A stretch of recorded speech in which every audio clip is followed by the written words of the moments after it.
Hi everyone, welcome to back with classes. Dear, ये part second है nursing aptitude की।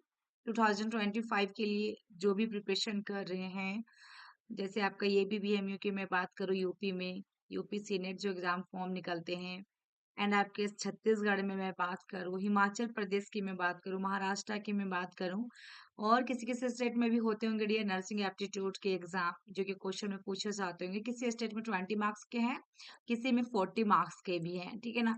तो यूपी का सिलेबस सबको मालूम होगा डियर, अकॉर्डिंग टू सिलेबस, क्योंकि यूपी में जिस 5 सब्जेक्ट एग्जाम ली जाती हैं, जिसमें से आपका पूरा इक्वल इक्वल नंबर से क्वेश्चन पूछे जाते हैं। और अलग-अलग स्टेट में डियर सबका भी है, लेकिन इम्पोर्टेंट सभी के लिए है। नर्सिंग एप्टीट्यूड के एमसीक्यूज बेस्ड क्वेश्चन जो आपकी इसमें होगा डियर, जो सीरीज वाइज डेली चलाई जा रही है, सभी के लिए इम्पोर्टेंट है। और ये वीडियो आपके तक पहुंच रहा है डियर, चाहे किसी भी स्टेट से हैं और आपके लिए इम्पोर्टेंट है, तो शेयर जरूर कर दीजिएगा डियर वीडियो को। और कमेंट बॉक्स में कमेंट करके जरूर बताइएगा, कमेंट करके, कि आपको वीडियो कैसी लगी। और देखिए डियर, यदि किसी तरह की आपकी क्वेरी हो, कंफ्यूजन हो, क्लास यदि ज्वाइन करनी है आपको, हम लोग को लाइव क्लासेस भी चलती हैं, जिसमें से सारे क्लासेस प्रोवाइड किए जाते हैं। बिल्कुल मिनिमम चार्ज रखा गया डियर। यदि आपको इंक्वायरी करना है तो आप इस नंबर पे कॉल कर सकते हैं, 7250482295। बिल्कुल मिनिमम चार्ज रखा गया है डियर स्टार्टिंग में, जिसमें से सभी आपको मिलेगा। जैसे एबीबीएमए की मैं बात करूं, इसमें नर्सिंग एप्टीट्यूड भी रहेंगे, पांचों सब्जेक्ट रहेगा डियर आपका, सीजी में जो भी रहेगा सबके अकॉर्डिंग टू सिलेबस। लगभग लगभग स्टेट में डियर फिजिक्स केमिस्ट्री बायो तो रहते ही है ना। और नर्सिंग एप्टीट्यूड भी रहता है, इंग्लिश भी जीके में, बस यही रहता है बीएससी नर्सिंग के लिए, पैरामेडिकल के लिए। तो आप लोग के लिए इंपॉर्टेंट रहने वाला, ज्यादा जानकारी के लिए 7250489295 नंबर दे दिया गया है। आप इस नंबर पे कॉल कर सकते हैं, चाहे आप बिहार से हो, यूपी से हो, एमपी से हो, छत्तीसगढ़ से हो, हरियाणा से हो, पंजाब से हो आप लोग, या फिर जिस स्टेट से हैं डियर, तो सबके लिए इम्पोर्टेंट रहने वाले हैं। जम्मू एंड कश्मीर से हैं आप, सबके लिए। और पोस्ट बेसिक बीएससी नर्सिंग के लिए भी यहाँ पे मैं बता देना चाहूंगी डियर, कि यदि post basic BSc nursing entrance के लिए कोई आपके नॉन में है, जो आपको जिनको करना है, वो वेद नर्सिंग क्लासेस है डियर हमारा, वेद नर्सिंग क्लासेस। उसमें पोस्ट बेसिक बीएससी के लिए इंफॉर्मेशन दी जाती है। इसमें आपका बीएससी पैरामेडिकल मतलब एंट्रेंस एग्जाम इसमें दी जाती है। तो सभी क्वेश्चन जितने भी डियर मोस्ट इंपॉर्टेंट और रिपीटेड क्वेश्चन है डियर, कुछ कुछ क्वेश्चन पूछा हुआ है। और आपका देखिए यहाँ पे नंबर यहाँ पे दिया हुआ है, हेल्पलाइन नंबर। यदि किन्हीं कोई दिक्कत समस्या हो या कुछ भी प्रॉब्लम हो, क्वेरी हो, जो भी जानना हो डियर, तो आप इस नंबर पे डायरेक्ट कॉल कर सकते हैं। देखिएगा, पहला क्वेश्चन जो आपके सामने पूछा गया कि normally respiratory centre is stimulated by, आमतौर पर श्वसन केंद्र उत्तेजित होता है, तो ऑक्सीजन होगा, ब्लड पीएच होगा, कार्बन डाइऑक्साइड होगा, या लैक्टिक एसिड होगा। क्वेश्चन बहुत ही बेहतरीन है डियर, ये भी क्वेश्चन आपका 2012 में पूछा गया है। तो राइट आंसर इसमें आपका क्या आ जाएगा डियर? राइट आंसर जो होने वाला है इसमें आपका ऑप्शन सी जाएगा, कार्बन डाइऑक्साइड, CO2 होगा। क्वेश्चन में पूछा था कि आमतौर पर श्वसन केंद्र उत्तेजित होता है, स्टिमुलेटेड होती है, तो कार्बन डाइऑक्साइड, ठीक है। C is correct answer. Next question देखिएगा, यहाँ पे दिया गया dear, chemo receptors in the medulla oblongata are sensitive to the increase in, medulla oblongata में क्या आपका कीमो रिसेप्टर इसमें वृद्धि के प्रति संवेदनशील हैं? तो ब्लड ऑक्सीजन कंटेंट, या ब्लड कार्बन डाइऑक्साइड, या ब्लड पीएच, या हीमोग्लोबिन। इसमें राइट आंसर आपका क्या आ जाएगा डियर? 34 में। इसमें भी right answer dear option B होगा, कि ब्लड कार्बन डाइऑक्साइड। सी में देखिएगा डियर क्या करा, नेक्स्ट क्वेश्चन आपका, carina is situated at which level of in adult, carina वयस्क में किस स्तर पर स्थित है, किस स्तर पर स्थित है? तो ऑप्शन से में देखिएगा T3, T4, T6, या T9। तो राइट आंसर डियर इसमें आपका क्या होने वाला है? तो इसमें डियर राइट आंसर जो होगा ऑप्शन बी होगा, T4 पर। नेक्स्ट क्वेश्चन देखिएगा, ट्रेकिया इज लाइंड बाय, ये सारे इंपॉर्टेंट है डियर आपके एग्जाम से रिगार्डिंग, ठीक है। ट्रेकिया इज लाइंड बाय, श्वास नली किसके द्वारा आपका, किसके द्वारा पंक्तिबंध है? तो ऑप्शन ए में देखिएगा, स्तरीकृत आपका स्केमस उपकला, या फिर बी में है घनाकार उपकला, सी में सरल स्तंभाकार उपकला, डी में आपका देखिएगा dear pseudo stratified columnar epithelia, ठीक है ना, स्तंभाकार उपकला। तो राइट आंसर इसमें कौन सा जाएगा डियर? 136 में राइट आंसर आपका ऑप्शन डी जाएगा। डियर यदि आपको लाइव क्लासेस चाहिए तो लाइव क्लासेस इवनिंग में डेली मिलेंगे डियर। बशर्ते इसमें बच्चे आ जाएं, नर्सिंग एप्टीट्यूड के जितने भी हैं जिनको करना है तैयारी, जिस स्टेट से आप हैं, तो लाइव क्लासेस के लिए कमेंट बॉक्स में कमेंट कीजिएगा, आपके लिए लाइव क्लासेस दी जाएंगे डियर। लगभग 6 बजे मान के चलिए 6 PM में मेरी लाइव क्लासेस डेली होती थी, जो कि जय झारखंड का बीएससी नर्सिंग का करवा रहे थे। अभी आपके 6 बजे आपका भी होगा, तो आप कमेंट बॉक्स में कमेंट कीजिएगा। नेक्स्ट क्वेश्चन देखिएगा डियर, आपका the length of an adult trachea. एक वयस्क श्वास नली की लंबाई होती है 6 to 8 centimetre, 10 to 11 centimetre, 14 to 15 centimetre या 16 to 20 सेंटीमीटर। इसमें आपकी राइट आंसर आपका क्या होगा डियर? इसमें जो होता है डियर आपका ऑप्शन बी जाएगा, 10 to 11 सेंटीमीटर होता है। कितना होता है? 10 to 11 सेंटीमीटर। नेक्स्ट क्वेश्चन देखिएगा 38। ट्रैकियल देखिएगा फेब्रिकेशन अकर्स एट लेवल। श्वास नली का द्विभाजन स्तर पर होता है, तो T1 T2 पर, T3 T4 पर, T4 T5 या नॉन। तो राइट आंसर इसमें आपका क्या होगा डियर? तो इसमें आपकी राइट आंसर जो होने वाला ऑप्शन सी होने वाला T4 T5 पर। नेक्स्ट क्वेश्चन देखिएगा, इसमें साइनसेस आर, साइनस है तो क्या है डियर? नाक की हड्डी में गुहकाएं हैं, या आंख में कांच युक्त हास्य युक्त कच्छ है, या कान का मैल पैदा करने वाला कच्छ है, या ऊपर के सभी है डियर। साइनसेस की बात किया, साइनस के बारे में पूछा है, तो राइट आंसर डियर आपका ऑप्शन ए आएगा कि नाक की हड्डी में गुहिकाएं, कैविटीज इन नेजल बोन, ठीक है ना। नेक्स्ट क्वेश्चन देखिएगा 40 में क्या कह रहा है? Cartilage that completely encircles the larynx with the narrow part anteriorly and the broad part posteriorly is called। देखिए डियर, वह उपास्थि जो स्वर अंत्र को आगे से संकीर्ण भाग और पीछे से चौड़े भाग से पूरी तरह घेरती है, क्या कहलाती है? तो ऑप्शन सी में थायराइड उपास्थि, बी में क्रिकॉइड उपास्थि, सी में एरिटेनॉइड उपास्थि और डी में है डियर एपिग्लोटाइटिस।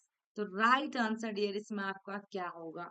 तो राइट आंसर डियर इसमें आपका ऑप्शन से बी होगा, यानी कि क्रिकॉइड कार्टिलेज। क्या होगा डियर? क्रिकॉइड उपास्थि। नेक्स्ट क्वेश्चन देखिएगा डियर, यहाँ पे देखिए दिया गया है डियर कि thyroid cartilage is hyaline cartilage structure that site in the front of the larynx. देखिए, and above the thyroid gland, यहाँ पे सारे ऑप्शंस के दिए हुए हैं डियर। तो फर्स्ट में आपका जो है थायराइड कार्टिलेज के बारे में बताया कि थायराइड उपास्थि एक हाइलिन उपास्थि संरचना है जो स्वर अंत्र के सामने और थायराइड ग्रंथि के ऊपर स्थित होता है डियर, ठीक है, वेरी इंपॉर्टेंट। ये क्वेश्चन बहुत बार रिपीट किया है डियर। दूसरा में देखिएगा डियर आपके पास दिया है arytenoid cartilage are pair of a small three-sided pyramids which form part of the larynx to which the vocal folds, जिसको vocal cords कहेंगे, are attached। यानी कि एरिटेनॉइड कार्टिलेज क्या होता है कि छोटे तीन तरफा पिरामिडों को एक जोड़ी है जो स्वर अंत्र का हिस्सा बनते हैं, जिससे वोकल कोड जुड़े होते हैं। वोकल जो फोल्ड होता है डियर, ये आपका जुड़ा होता है। नेक्स्ट आपका देखिएगा डियर, आपका डी में आपका एपिग्लोटाइटिस दिया हुआ, एपिग्लोटाइटिस है ना। एपिग्लोटाइटिस में आपका जो होगा डियर, गले में एक फ्लैप है जो भोजन को श्वास नली और फेफड़ों में प्रवेश करने से क्या करता है? रोकता है। ओके, तो ये था डियर आपका चारों का आंसर। नेक्स्ट क्वेश्चन डियर देखिएगा, tracheostomy is usually perform between the tracheal rings of cartilage of, ठीक है। यदि डियर आप लोग यूपी से हैं या छत्तीसगढ़ से हैं या हिमाचल प्रदेश से हैं, जिस स्टेट्स में आपकी नर्सिंग एप्टीट्यूड के एग्जाम में हो रही है, आप लोग क्लासेस के बारे में बोल दिए डियर, टेस्ट सीरीज भी ज्वाइन कर सकते हैं डियर। यदि आप अभी से प्रिपरेशन करेंगे ना, तो आपको सिलेक्शन होने से कोई रोक नहीं सकता डियर। बच्चे क्या करते हैं, लास्ट में आते हैं जब 1 महीना एग्जाम बचा होता है, और फॉर्म तो आप लोग को पता है डियर, अप्रैल से फॉर्म फिलअप होना स्टार्ट हो जाता है। सभी स्टेट में अलग अलग टाइम में फॉर्म आती है। सबसे लास्ट में तो डियर झारखंड में फॉर्म लगभग लगभग आती है, जो इस बार भी सबसे लास्ट में आया था। और अभी सबसे लास्ट एग्जाम झारखंड में भी हुई है। यहाँ तक कि बीएससी नर्सिंग या पोस्ट बेसिक एमएससी का क्लासेस भी स्टार्ट हो चुके हैं, चैप्टर भी कितने कंप्लीट हो चुका होगा। लेकिन झारखंड में अभी तक तो काउंसलिंग भी स्टार्ट नहीं हुआ, सिर्फ एग्जाम हुआ है। पैरामेडिकल का भी 6 को है।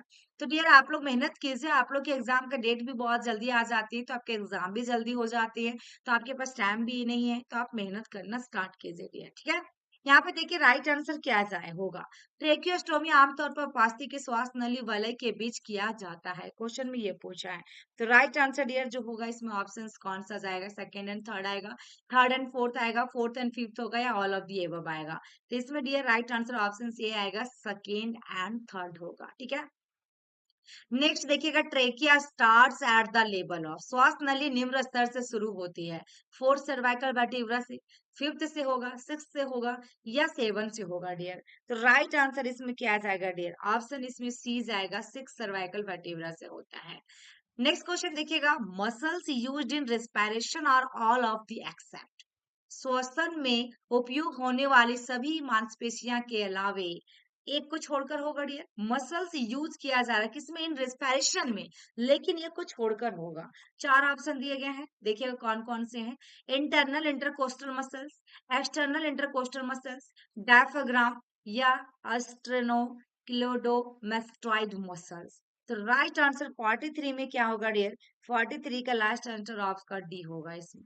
बाद बाकी सब का सब इसके अंदर में जाएगा डियर, ये तीनों, लेकिन ये इसमें नहीं आएगा। नेक्स्ट क्वेश्चन देखिएगा 44, the nerve which supply the diaphragm is, diaphragm की आपूर्ति करने वाली तंत्रिका है। तो डायफ्राम आपका देखिएगा डायफ्रेगमेटिक, या फिर फेरेनिक, या फिर रेडियल, या फिर सियाटिक। तो ये 44 में राइट आंसर आपका ऑप्शन कौन सा होगा डियर, बी आएगा, यानी कि फेरेनिक। नेक्स्ट क्वेश्चन देखिएगा 45 में, blood supply of lungs are, फेफड़ों को रक्त की आपूर्ति होती है फुफ्फुसीय धमनी में, या फुफ्फुसीय सीरा, या ब्रोंकियल धमनी, या ऊपर के सभी। तो 45 का राइट आंसर इसमें जो होगा डियर, ऑप्शन डी होगा, ऑल ऑफ द एबव। 46 में देखिएगा, which among the following activity help in the production of surfactant, निम्नलिखित में से कौन सी गतिविधि सर्फेक्टेंट के उत्पादन में मदद करती है। टेकिंग डीप ब्रेथ्स, जिसको हम कहते हैं गहरी सांसें लेना, कॉफिंग एक्सरसाइज, खांसी व्यायाम, एस्टर्नेसिस एक्सरसाइज यानी जोरदार व्यायाम, या आरओएम एक्सरसाइज, यहाँ पे अभ्यास करना। इसमें 46 में राइट आंसर जो होगा डियर, आपका ऑप्शन ये होगा, टेकिंग डीप ब्रीदिंग होगा, यानी कि गहरी सांसें लेना। नेक्स्ट क्वेश्चन डियर देखिएगा, the artery that supply blood to the diaphragm that is called, diaphragm को रक्त की आपूर्ति करने वाली धमनी कहलाती है। ऑप्शन से में डियर, अवर मेसेंटेरिक धमनी, या अधिवृत धमनिया, या अवर फ्रेनिक धमनिया, या सिलियक धमनिया। तो 47 में राइट आंसर आपका क्या जाएगा डियर, 47 का राइट आंसर आपका ऑप्शन सी जाएगा, इंफेरियर फरेनिक आर्टरीज, यानी कि अवर फ्रेनिक धमनिया होगा। नेक्स्ट क्वेश्चन जी 48 में, normal tidal volume in adult is about, ये क्वेश्चन कितने बार रिपीट किया डियर आपके एग्जाम में, 48 वाला क्वेश्चन। तो यहाँ पे ऑप्शन, वयस्कों में सामान्य ज्वारीय मात्रा लगभग होती है 300 मिलीलीटर, 500 मिलीलीटर, 1200 मिलीमीटर, या फिर 3600 मिलीलीटर। तो इसमें आपकी राइट आंसर 48 में क्या होगा डियर, तो ऑप्शन बी होगा, 500 लीटर होता है। नेक्स्ट क्वेश्चन देखिएगा, which of the following lungs volume is the base of functioning of हेल्मिन्स मैनेवर, यानी कि एब्डोमिनल ट्रस्ट की बात किया है, ट्रस्ट। निम्नलिखित में से कौन सा फेफड़े का आयतन हेल्मिन्स मैन्योवर के कामकाज का आधार है, कौन सा होगा डियर। चार ऑप्शन दिया गया, टाइडल वॉल्यूम होगा, इंस्पायरेटरी रिजर्व वॉल्यूम होगा, यानी कि आईआरवी, रेसिडुअल वॉल्यूम होगा आरवी, या टोटल लंग कैपेसिटी होगा। तो 49 में जो राइट आंसर जो होगा डियर, ऑप्शन सी होगा, आरवी होगा इसके अंदर में, C. Residual volume is lung volume, represent करता है amount of air left in the lungs after a force exhalation. ठीक है, this volume can not be measure, only calculate किया जा सकता है। ये volume the base of functioning of abdominal thrust, देखिए यहाँ पे दिया गया है, ठीक है ना। अवशिष्ट आयतन एक फेफड़े का आयतन है जो जबरन सांस छोड़ने के बाद फेफड़ों में बची हवा की मात्रा को दर्शाता है। इस आयतन को मापा नहीं जा सकता, केवल गणना की जा सकती है। यह मात्रा पेट के जोड़ की कार्य प्रणाली का आधार है। नेक्स्ट क्वेश्चन देखिएगा, टाइडल वॉल्यूम है। टाइडल वॉल्यूम के बारे में यहाँ पे दिया गया है डियर, ठीक है। तो इसमें ऑप्शन ए में देखिए क्या क्या दिया हुआ है। टाइडल वॉल्यूम यानी कि ज्वारीय मात्रा है, तो श्वसन के दौरान सामान्य मात्रा में हवा फेफड़ों के अंदर और बाहर जाती है, या सामान्य प्रेरणा के बाद वायु बाहर छोड़ी गई, या सामान्य सांस छोड़ने के बाद हवा अंदर ले जाती है, या जोर जोर से सांस छोड़ने के बाद फेफड़ों में हवा का रह जाना। Right answer dear, tidal volume के बारे में पूछा था कि मात्रा क्या होगा। राइट आंसर इसमें आपका ऑप्शन कौन सा जाएगा, तो ऑप्शन ए जाएगा। Normal amount of air move into and out of the lungs during कब रेस्पिरेशन, यानी कि श्वसन के दौरान सामान्य मात्रा में हवा फेफड़ों के अंदर और बाहर जाती है। देखिएगा, tidal volume is the lung volume represent the normal volume of air displaced between normal inhalation and exhalation, ठीक है, when extra effort is not applied in a healthy, देखिएगा unhuman adults tidal volume approximately 500 ml होगा per inspiration of 7 ml per kg of body mass, यानी ज्वारीय आयतन फेफड़े का आयतन है जो अतिरिक्त प्रयास ना करने पर सामान्य सांस लेने और छोड़ने के बीच विस्थापित हवा की सामान्य मात्रा को दर्शाता है। एक स्वस्थ युवा मानव वयस्क में ज्वारीय मात्रा लगभग 500 मिलीलीटर है।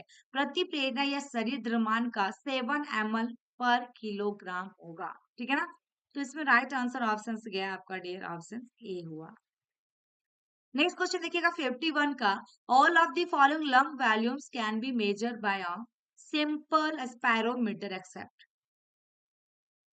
निम्नलिखित सभी फेफड़ों की मात्रा को एक साधारण स्पायरोमीटर द्वारा मापा जा सकता है, एक को छोड़कर दिया, ठीक है ना। Vital capacity, residual volume, tidal volume, force vital capacity, चार ऑप्शन यहाँ पे दिया हुआ है। तो 51 में राइट आंसर जो होगा ऑप्शन बी होगा, अवशिष्ट मात्रा को छोड़कर बाद बाकी सभी होंगे, यानी कि इसमें रेसिडुअल वॉल्यूम नहीं होगा, वाइटल कैपेसिटी होगा, टाइडल वॉल्यूम होगा, फोर्स वाइटल कैपेसिटी होगा। नेक्स्ट क्वेश्चन देखिएगा, advantage of venturi mask over other oxygen administration method is, देखिए, अन्य ऑक्सीजन प्रशासन विधि की तुलना में वेंचुरी मास्क का लाभ है, 100% ऑक्सीजन प्रदान करता है, यह मुकोशल को सूखने से रोकता है, एक सटीक सांद्रता देता है, ऑक्सीजन प्रदान करता है, या गतिविधि को प्रोत्साहन करता है। तो आपका क्या होगा डियर, इसमें राइट आंसर 52 में 52 का राइट आंसर ऑप्शन सी होगा, deliver a precise concentration O2, यानी कि डियर इसमें सी, एक सटीक सांद्रता O2 प्रदान करना। ठीक है, next question, highest oxygen concentration will be deliver by nasal catheter, nasal cannula, या पार्शियल नॉन इब्रेदर मास्क, या सिंपल ऑक्सीजन मास्क। उच्चतम ऑक्सीजन सांद्रता किसके द्वारा प्रदान की जाएंगी? ऑप्शन ए में नाक कैथेटर, नासिका प्रवेशनी, या आंशिक गैर रिब्रीदर मास्क, या सरल ऑक्सीजन मास्क। राइट आंसर इसमें 53 में क्या होगा डियर, ऑप्शन इसमें जाएगा सी, आंशिक गैर रिब्रीदर मास्क, यानी कि पार्शियल नॉन डिब्रेदर मास्क होगा डियर। नेक्स्ट क्वेश्चन देखिएगा 54, client is admitted with suspected atelectasis, ठीक है ना। Which clinical indicator does the nurse expect to identify during the assessment of client? बहुत इंपॉर्टेंट क्वेश्चन है डियर। एक क्लाइंट को संदिग्ध एटेलेक्टाइटिस के साथ भर्ती कराया जाता है, एटेलेक्टाइटिस की प्रॉब्लम है। क्लाइंट के मूल्यांकन के दौरान नर्स किस निदानिक संकेतक की पहचान करने की अपेक्षा करती है? धीमी गहरी सांस हो सकता है, सांसों की आवाज कम हो गई हो, सूखी या अनुत्पादक खांसी, या एक सामान्य मौखिक तापमान। तो इसमें आपकी राइट आंसर क्या जाएगा डियर, 54 में ऑप्शन इसमें बी जाएगा, डिमिनिश ब्रेथ साउंड आएगा डियर, यानी कि इसमें सांसों की आवाज कम हो गई। ठीक है, atelectasis is a condition which the alveoli collapse कर जाता है और फिल्ड हो जाता है विद फ्लूइड्स के साथ में, result there are diminish breath sound. Atelectasis एक ऐसी स्थिति है डियर जिसमें एल्वुलाई ढह जाती है, यानी कंडीशन जो होता है कोलैप्स कर जाता है वहां पे, और तरल पदार्थ से वहां भर जाती है, जिसकी वजह से सांस की आवाज क्या होती, कम हो जाती है। नेक्स्ट क्वेश्चन देखिएगा डियर 55 में, which of the following assessment finding does the nurse expect in the patient with emphysema? वास्तव देखिएगा, वातस्फीति से पीड़ित रोगी में नर्स निम्नलिखित में से किस मूल्यांकन निष्कर्ष की अपेक्षा करती हैं? तो ऑप्शन ए में प्रूलेंट स्पूटम, बी में डिमिनिश ब्रेथ साउंड, सी में जनरलाइज एडिमा, और डी में डल चेस्ट पेन है डियर। तो 55 का right answer dear option B होगा, डिमिनिश ब्रेथ साउंड। देखिएगा डियर, इम्फाइसीमा भी जो है डियर लंग डिजीज होता है, इरिवर्सिबल होगा, प्रोग्रेसिव कंडीशंस होता है characterised by inflammation and reduce air flow in the lungs. Diminish breath sound are found in patient with emphysema में पाया जाएगा। The reduction in the generation of sound is due to the accompanying air flow limitation or because of poor transmissions of sound due to the destructions of parenchyma। देखिएगा dear कि वातस्फीति एक फेफड़ों की बीमारी, एक अपरिवर्तनीय प्रगतिशील स्थिति है जो फेफड़ों में सूजन और कम वायु प्रवाह की विशेषता होती है। वातस्फीति से पीड़ित रोगी में सांस की आवाजें कम पाई जाती है, ध्वनियों की उत्पत्ति में कमी वायु प्रवाह की कमी के कारण या पैरेन्काइमा के विनाश के कारण ध्वनियों के खराब संरचन के कारण होती है। 56 में देखिएगा, which laboratory result should alert the nurse to perform further assessment on patient admitted with क्या है, रेस्पिरेटरी डिस्ट्रेस।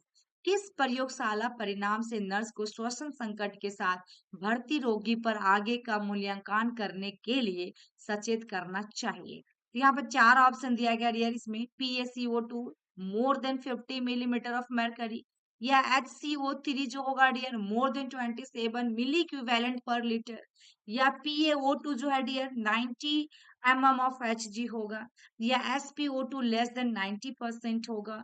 ये रेस्पिरेटरी डिस्ट्रेस है डियर, सांस लेने में प्रॉब्लम हो रहा है पेशेंट को। तो राइट आंसर इसमें क्या होगा डियर, ऑप्शन डी होगा, यानी कि 90% से कम है SpO2 oxygen. The laboratory result which should alert the nurse to perform further assessment on patient admitted with respiratory distress यानी SP2 जो होगा लेस देन 90 रहेगा। PaCO2 partial pressure of carbon dioxide जो यहाँ पे दिया गया dear more than 50 millimetre of mercury होता है, ठीक है। नॉर्मल देखा जाए इसमें 35 टू 45 मिलीमीटर ऑफ mercury होता है, ये एग्जाम में बहुत बार पूछता है। और पार्शियल प्रेशर ऑफ ऑक्सीजन की मैं बात करूं डियर यहाँ पे, तो मोर देन कितना होगा डियर 90 मिलीमीटर ऑफ मरकरी दिया गया, जिसमें नॉर्मल होता है 75 से 100 के बीच में होता है। और यहाँ पे देखिएगा HCO3 बाई कार्बोनेट जो दिया गया डियर मोर देन 27 मिली इक्विवेलेंट पर लीटर है और विद इन नॉर्मल रेंजेस है। तो राइट आंसर इसमें जो हुआ डियर आपका ऑप्शन। नेक्स्ट क्वेश्चन देखिएगा, the largest volume of air which can be expelled from the lungs during maximum expiration is called. वायु की सबसे बड़ी मात्रा जिसे अधिकतम निःश्वासन के दौरान फेफड़ों से बाहर निकाला जा सकता है क्या कहलाती है। टाइडल वॉल्यूम कहलाएगा, रेसिडुअल वॉल्यूम कहलाएगा, इंस्पायरेटरी रिजर्व वॉल्यूम कहलाएगा, एक्सपायरेटरी रिजर्व वॉल्यूम कहलाएगा। ये सब आप लोग बहुत अच्छे से पढ़े होंगे डियर। 50 से 7 में राइट आंसर ऑप्शन डी होगा, expiratory reserve volume. Tidal volume जो measure of amount of air person inhales during a normal breath, tidal volume जो 500 ml होगा डियर। रेसिडुअल वॉल्यूम जो होता है dear amount of air that remains is person lung after maximum exhalation, residual volume is 1200 ml। Inspiratory reserve volume maximum amount of additional air that can be drawn into lungs, inspiratory reserve volume is 3100 ml। Expiratory reserve volume पूछेगा 1200 ml, ठीक है। ये आपका यहाँ पे दे दिया गया dear कि ज्वारीय आयतन उस हवा की मात्रा को माप है जो एक व्यक्ति सामान्य सांस के दौरान अंदर लेता है, ज्वारीय मात्रा इतना है। अवशिष्ट आयतन हवा की वह मात्रा है जो अधिकतम सांस छोड़ने के बाद किसी व्यक्ति के फेफड़ों में रहती है, अवशिष्ट मात्रा 1200 मिलीलीटर है। श्वसन आरक्षित आयतन अतिरिक्त हवा की अधिकतम मात्रा है जिसे फेफड़ों में खींचा जा सकता है, श्वसन आरक्षित मात्रा 3100 मिलीलीटर है, निःश्वसन आरक्षित मात्रा लगभग 1200 मिलीलीटर है। नेक्स्ट क्वेश्चन है, the normal mean pulmonary artery pressure is, सामान्य माध्य फुफ्फुसीय धमनी दबाव है 5 से 10 millimetre of mercury, 10 to 20 millimetre of mercury, या फिर 20 to 30 मिलीमीटर ऑफ देखिएगा mercury, या 30 to 40 मिलीमीटर ऑफ mercury। इसमें आपकी राइट आंसर क्या आ जाएगा डियर, इसमें आपका right answer dear option B जाएगा। क्या होगा इसमें, बी आएगा, 10 to 20 millimetre of mercury। Next question, while देखिएगा auscultating lungs field of client with respiratory distress best method of auscultation is, श्वसन संकट से पीड़ित रोगी के फेफड़े के क्षेत्र का श्रवण करते समय श्रवण की श्रोतम विधि है। तो लिसन टू द अपेक्स, या being listening at the lung bases, या listen side to side from top to button bottom, या anterior chest then posterior chest. तो इसमें आपकी राइट आंसर जो होगा डियर ऑप्शन सी होगा, listen side to side from top to bottom, C is correct answer. Next और last है dear जो आपके लिए है डियर, आपको कमेंट बॉक्स में कमेंट करना है इसमें कि राइट आंसर क्या होगा। Test use to assess the arterial oxygen status is, धमनी ऑक्सीजन की स्थिति का आकलन करने के लिए उपयोग किए जाने वाला परीक्षण है। बीबीजी, एसपीओ2, एबीजी, या इंसेंटिव स्पायरोमीटर। तो राइट आंसर इसमें क्या होगा डियर, आप लोग कमेंट बॉक्स में कमेंट कीजिएगा। आई होप कि मेरी वीडियो आपको अच्छी लगी हो, तो लाइक कीजिएगा, शेयर कीजिएगा डियर, और चैनल पे नए हैं तो चैनल को सब्सक्राइब जरूर कर लीजिएगा। ज्यादा से ज्यादा शेयर कीजिएगा डियर, ताकि हम आप लोगों को क्लासेस डेली ले सके, और ऐसे ही क्वेश्चन इंपॉर्टेंट वगैरह जितने भी क्वेश्चन इंपॉर्टेंट है डियर, आप लोगों को मैं डेली प्रोवाइड कर सकूं। थैंक यू, फिर मिलते हैं नेक्स्ट वीडियो में।